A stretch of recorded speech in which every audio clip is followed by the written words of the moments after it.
Halo semua, selamat datang di kuliah MS 4102 Perawatan Mesin. Perkenalkan, nama saya Kevin Angga Gunawan dari Fakultas Teknik Mesin dan Dirgantara. Pada video ini, saya akan menjelaskan kepada Anda terkait praktikum alignment dengan metode phase and rim 2 dial indikator.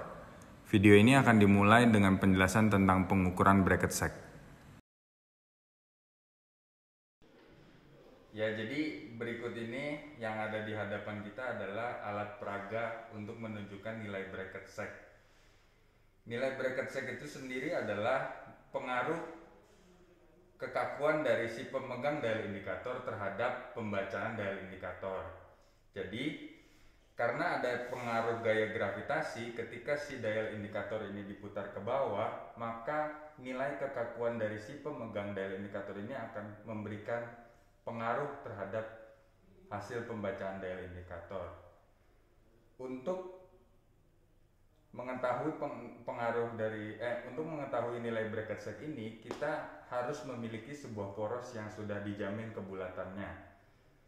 Jadi, kita pasangkan si dial indikator yang akan kita pakai di pemegangnya, dan kita pastikan di dial indikatornya sudah menunjukkan nilai 0. Kemudian dial indikator ini beserta porosnya akan kita putar ke belakang.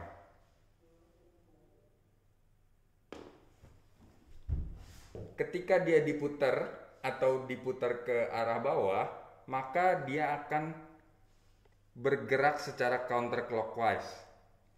Seperti yang telah kalian pelajari di kelas, kalau dial indikator ini bergerak counterclockwise, berarti jarum atau dialnya akan memanjang.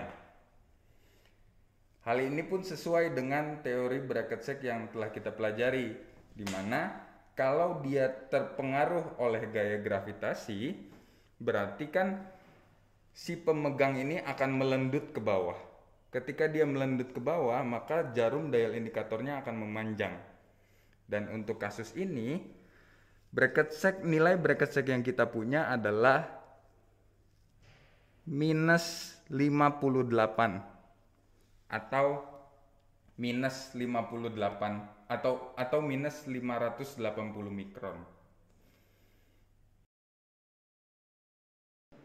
Nah, jadi setelah kita mengukur nilai bracket sek tersebut bisa kita pakai sebagai referensi dalam proses alignment.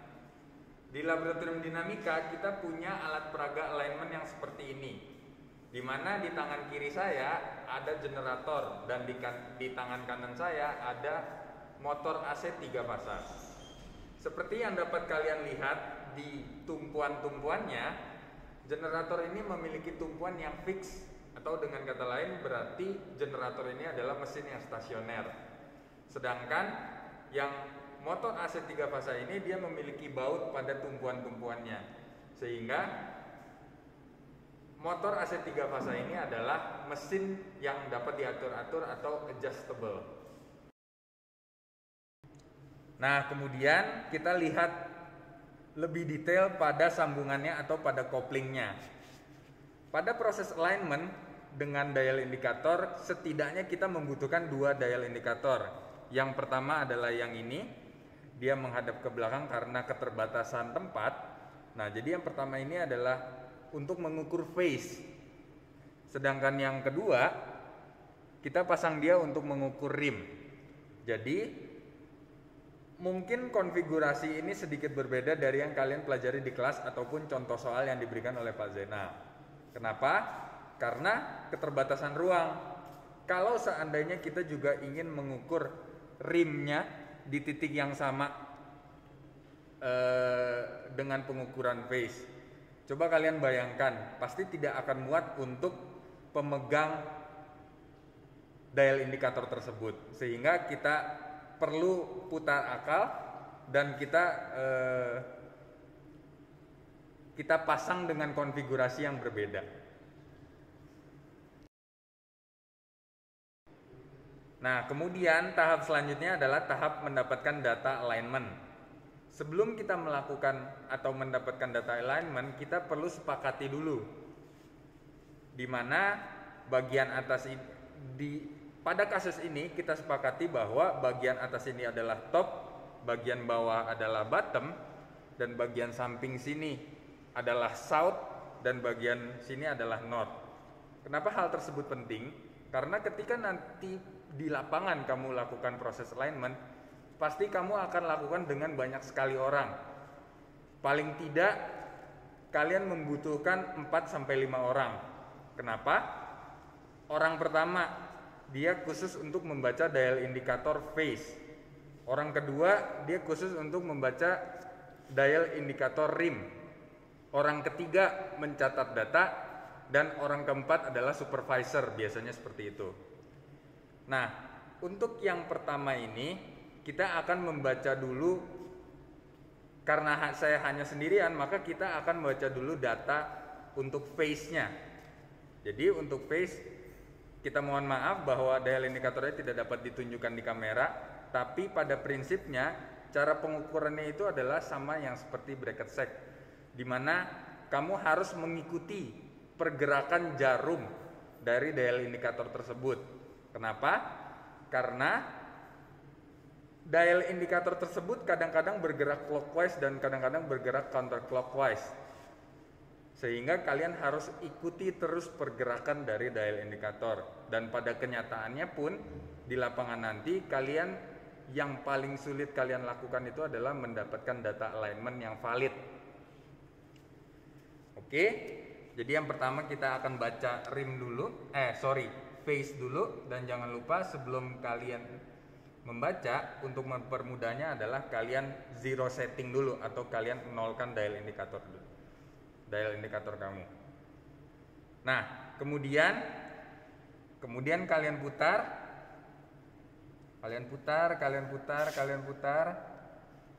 Kalian harus lihat terus apa yang terjadi pada dial indikator kamu.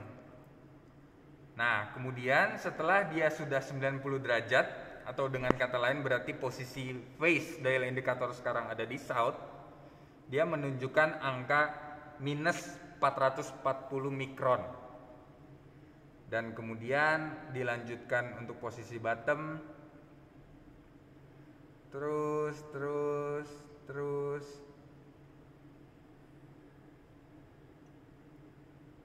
Nah, kemudian kira-kira adalah minus 1100 mikron. Kemudian kadang-kadang kita perlukan juga kaca untuk melihat dial indikator yang berada di bawah, karena dia pembacaannya kan ada di bawah, sehingga kita kesulitan. Kemudian kita putar kembali.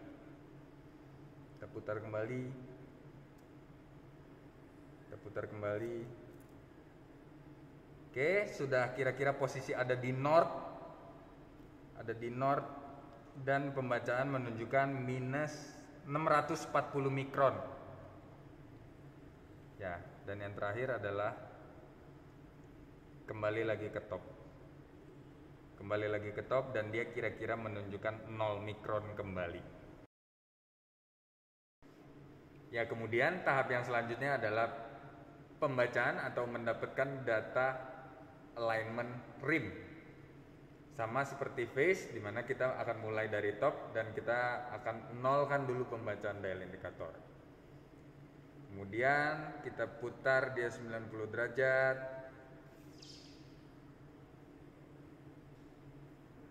Dan ketika dia sampai south, pembacaannya adalah minus 1490 mikron. Terus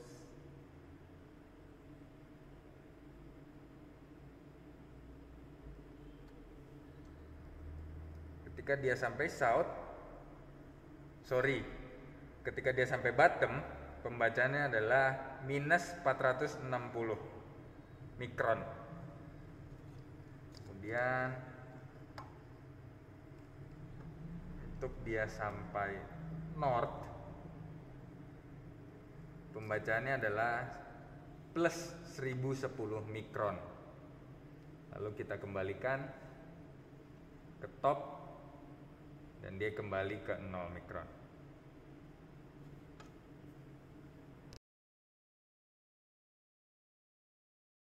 Kemudian setelah kalian selesai melakukan perhitungan dan kalian mendapatkan nilai koreksi, maka nilai koreksi itu bisa kamu terapkan pada motor AC 3 fasa ini. Karena dalam kasus yang kita miliki sekarang, motor AC 3 fasa merupakan mesin yang bisa diatur-atur. Berikut ini adalah contoh setup yang kamu butuhkan ketika kamu ingin melakukan koreksi secara vertikal, di mana kamu pasti membutuhkan 4 buah dial indikator pada setiap kaki-kaki motor AC ini.